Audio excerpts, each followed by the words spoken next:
Patay rin ang isang lalaki matapos ma-hit and run ng owner-type jeep sa Rosales, Pangasinan. Sundan sa ulat.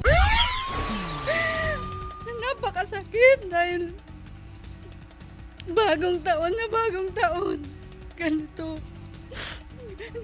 ang mararanasan namin. Ito ang hinagpis ng mga kaanak ni John Philip Pulido, 23 anyos.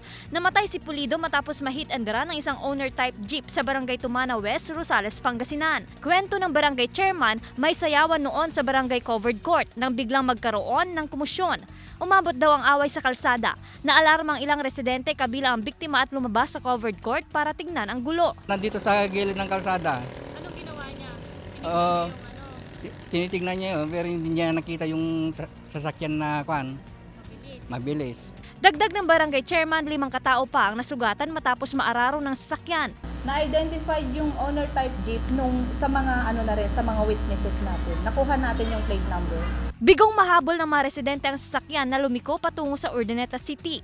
Nakipag-ugnayan ng pulisya sa Land Transportation Office para matukoy kung sinong may-ari ng sasakyan. Sumuko na lang at pumunta dito sa opisina namin para po maliwanagan yung nangyari. Kasama si Daryl Peralta, ako si Joan Punsoy, naghahatid ng Balitang Amyanan.